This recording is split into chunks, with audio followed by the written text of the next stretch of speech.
So, today we are going to be going over Neil Druckmann, his past ideas, and the mass exodus of employees from Naughty Dog that I think all play a part in the creation of an inarguably divisive game, The Last of Us 2. Now, I want to quickly state, I really don't care if you love The Last of Us 2. I was really excited for this game, but ultimately when it came out, I was just very disappointed by it. I really wish I could have loved it. To fully understand where this game comes from, we really need to go back to Neil Druckmann's early days as a writer. Now, while he was in college, Neil had an idea for a video game that was centered around a man protecting a little girl in a zombie apocalypse. And each one of us would come up with a concept for a Night of the Living Dead game.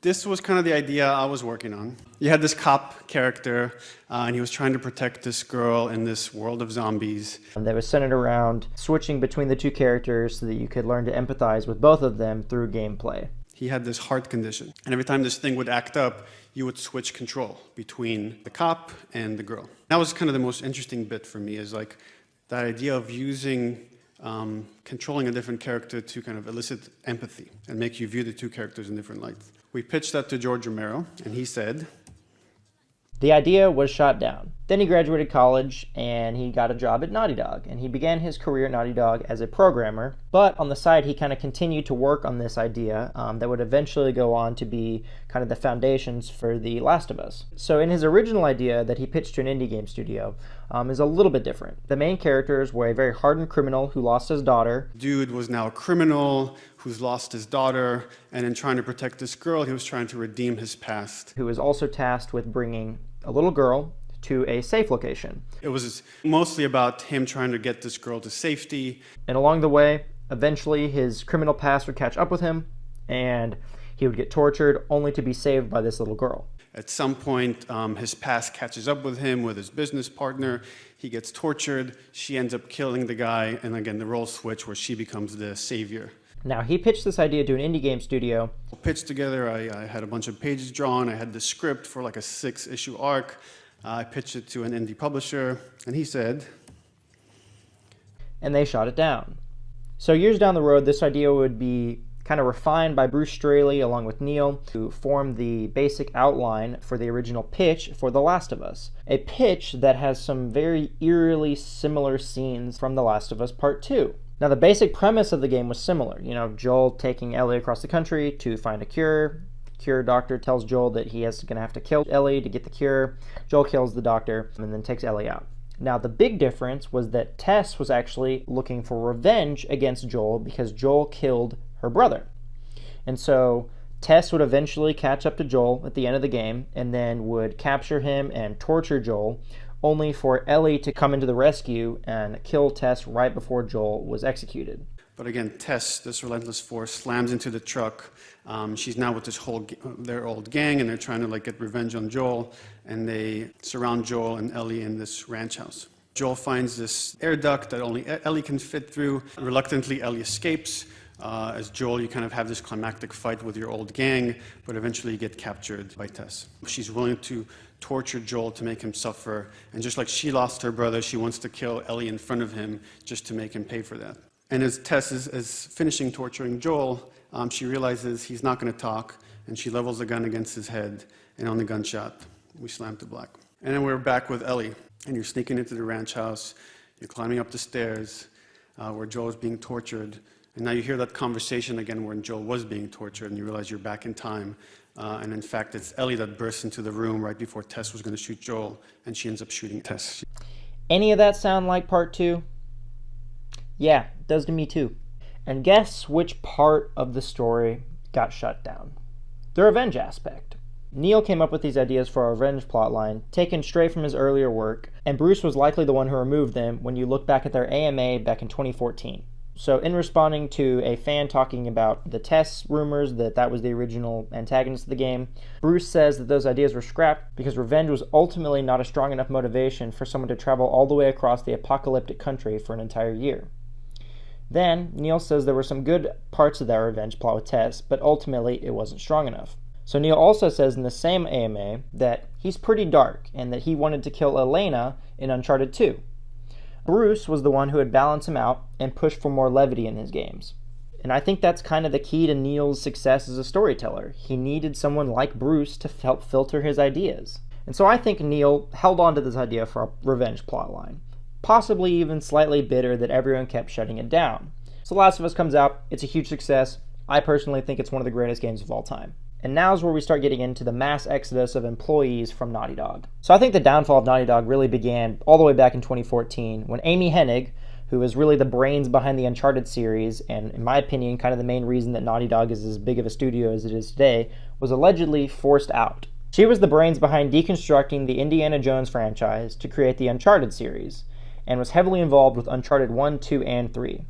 Now, she was allegedly forced out in 2014 after getting about 8 months into development on Uncharted 4. She has said she left on creative differences, and we're not really sure if she was forced out, but basically Neil Druckmann and Bruce Straley took over the story after she left. And so after they took over it, Neil Druckmann and Bruce Straley rewrote major beats of the story, and basically threw out a lot of what Amy had worked on for the past 8 months. So Uncharted 4 came out in 2016 after a horrible crunch. Crunch mode is essentially when the developers working on the game have to work mega overtime and put their lives on hold so that they can pretty much live at the office and focus on the game for months at an end.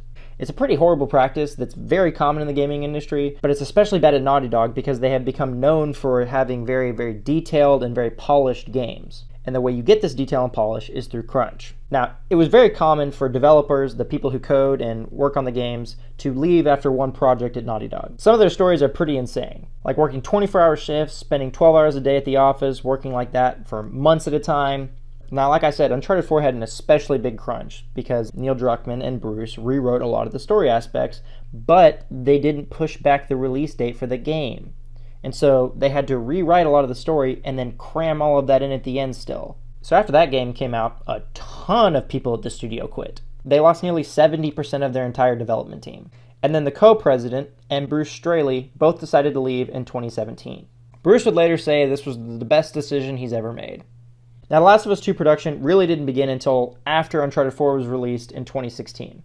So Neil pretty much had the keys to the castle at this point. Major players were leaving, a bunch of the dev team was leaving, Bruce was on leave, Amy Hennig was gone. Now, to understand how Neil was able to create a game that had so many of his dark ideas that had originally been shut down, it's important to understand the term groupthink. So groupthink is essentially when every member of an organization or team thinks the same, or at least they think similar enough to where no one questions the leader, no one really disagrees with anyone, they all kind of go along with it, and they all think it's wonderful. Now, it's one thing to not rock the boat in an organization, but when the main catalyst for the game is brutally torturing and murdering the main character of the first game, one of the most beloved video game characters of all time, you would think someone at Naughty Dog would have said, hey, maybe fans are going to hate this, and someone would have brought up an opinion that maybe this wasn't the best idea. Neil even talks about how important it is to get feedback from the people around you at the studio. I'm really proud that at Naughty Dog we have this really flat structure where people can speak up. If they don't like ideas or the story isn't working or gameplay isn't working, someone can say something. And so that's where groupthink can bite you. When everyone in the organization is so similar, there's not a dissenting opinion to kind of flesh out an idea that everyone can get behind. So getting back into the development of The Last of Us 2 in 2016, Bruce, the man who would help balance out Neil's very dark tendencies, was on leave after Uncharted 4. He was then replaced with Hollywood writer Haley Gross, who had written 2 episodes of Westworld Season 1. Now, I've never seen Westworld, but just looking at her resume, she really hasn't written that much. And I think this is a very interesting quote. When Gross joined the project in 2016, Druckmann had a structure for the entire story. Gross felt that her perspective on characters and trauma added to the narrative. So basically, Neil hired a Hollywood actor who had never really written anything for the video game industry because he felt like she had some pretty similar ideas to his own. Or in other words, a yes man. And so the studio fell to groupthink. And Neil Druckmann was promoted to vice president in 2018.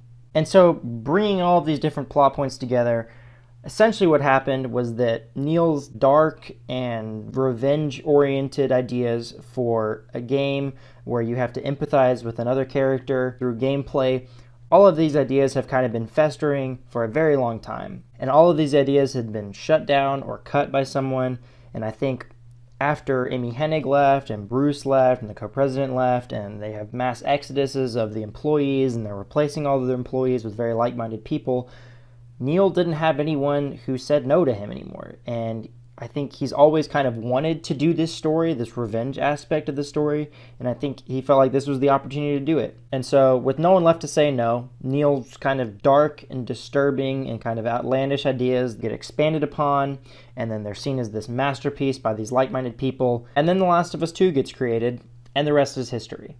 And I think that's what's frustrating to me, is when I'm going through this and finding this information and looking at Neil's past, other people had told Neil these ideas, the ideas that I don't like as a part of the story, as in Joel getting tortured, and then that's his end, and then there's this big revenge quest, and then playing as Abby so that you empathize with her through gameplay after she brutally tortures Joel in front of Ellie.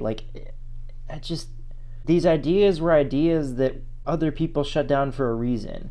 And it's just frustrating to see what I think could have been a pretty good game with the story of Abby and Lev. I think if their story had been in a separate game where Abby wasn't introduced by bashing Joel's head in with a golf club, I actually think that would have made a really good separate game. Groupthink is a bad thing. And I think rocking the boat is sometimes necessary, and I think it's important for writers and just people in general to not surround themselves with yes men and to surround themselves with people who are independent thinkers and who can bounce ideas off each other and have a discussion and figure things out. Sitting in an echo chamber, you get these ideas and you run with them that aren't a good thing and that other people aren't going to like. And that's, I think, how The Last of Us 2 became so dark and divisive. And as kind of a final note, don't be harassing people for the media that they created.